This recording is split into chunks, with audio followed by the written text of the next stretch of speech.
تو اس سارے معاملے میں یہ ایک صرف اور صرف عورتوں کا پرسنل کلیش ہے. جس طرح کی ایک بات ہوتی ہے تو وہ اس طرح کہنا کہ جی یہ ہوا وہ ہوا. اب سراسر جو ہے وہ آمنہ عثمان کو اور اس کی فیملی کو مکمل طور پہ رگیدا جائے گا. اس سارے معاملے میں ان کو جسے کہتے ہیں کہ پوری طرح ملائن کیا جائے گا, کیونکہ اب وہ چنگل میں پھنس چکی ہیں اداکاراؤں کے. اب اداکارائیں جو ہوتی ہیں وہ آپ کو پتہ ہے وہ تو بڑے سے بڑے گھر جو ہے نا ڈھا دیتی ہیں. تو یہ تو بہت چھوٹی سی بات ہے. بہرحال اللہ تعالیٰ رحم کرے ان کی فیملی پہ.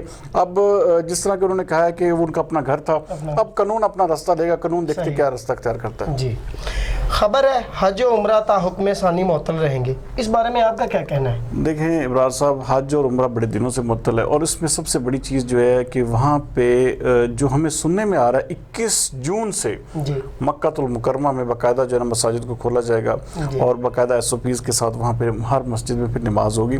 لیکن 21 جون تک جو صورتحال ہے وہ ویسی ہی رہے گی جیسے پہلے ہے. ہاں کچھ آپ دیکھیں کہ مثال کے تو سٹاف کے نماز پڑھنے پہ کوئی پابندی نہیں ہے. اب دیکھیں وہاں پہ بتدریج کرفیو میں 2 دن بعد اس میں آہستہ آہستہ نرمی لائی جائے گی. تو میں سمجھتا ہوں کہ ابھی جو ہے اس میں قبل از وقت ہے کہ حج ہوگا یا نہیں ہوگا.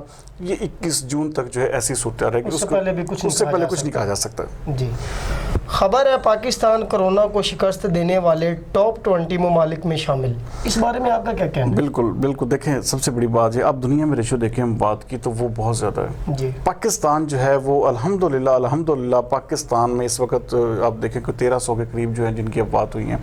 تو پاکستان ان ممالک میں شامل ہے جہاں پہ کرونا کے بہت کم نقصانات ہوئے ہیں. آپ ان کے ایوریج دیکھیں پیشنٹس کے, اب دیکھیں نا 13-14 لاکھ 3 لاکھ اموات, اور پاکستان میں 3 لاکھ میں سے 1200-1300 بندے. تو یہ بہت بڑی جسے کہتے ہیں پاکستان 19ویں نمبر پہ ہے. جو ایک انڈیکس جاری کیا گیا ہے کہ ٹاپ 20 ممالک میں پاکستان کا شمار ہوتا ہے کہ جو انہوں نے کرونا وائرس کو. اب دیکھیں ہماری قوم اس حوالے سے یہ بھی تو ہاں عید میں ذرا بے احتیاطی ہوئی ہے جو وہ نہیں ہونی چاہیے تھی, تو اسی وجہ سے یہ پیشنٹس بھی ذرا بڑے ہیں.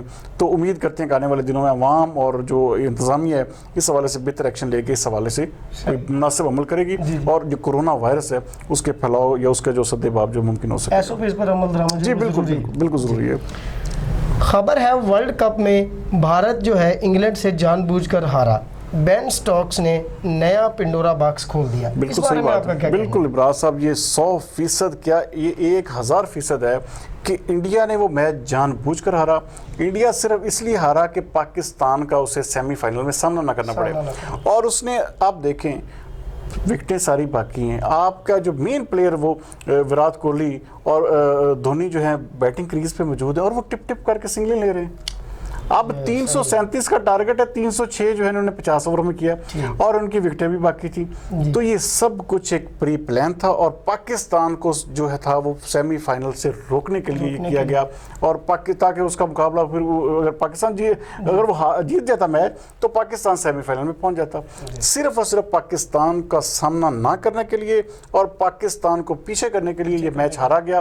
اور اب بھی اگر ICC جو ہے اس حوالے سے کوئی عمل نہیں دکھاتی یا کچھ ایکشن نہیں لیتی تو میرے خیال میں پھر اس کا مطلب ہے کہ صرف پاکستان پہ ہی ان کا سکہ چلتا ہے, اور باقی جو واقعی بگ تھری ہے ان کے اوپر کوئی ICC عمل. اور پاکستان کرکٹ بورڈ دیکھیں اس سارے معاملے میں ابھی تک مکمل طور پہ خاموش ہے. جبکہ انگلینڈ کے کھلاڑی نے اپنی کتاب بین سٹوک آن فائر اس میں اس نے واضح طور پہ لکھا ہے کہ انڈیا جو تھا وہ میچ جان بوجھ کے ہارا ہے. تو اس سے پیچھے کوئی ایک کھلاڑی کہہ رہا ہے تو پیچھے ICC کے کابرین کو دیکھنا چاہیے. کی طرف سے بھی کوئی ہاں جی نہیں بالکل ہاں, لیکن یہ حقیقت ہے کہ وہ میچ جان بوجھ کے ہارا گیا. جی ٹھیک.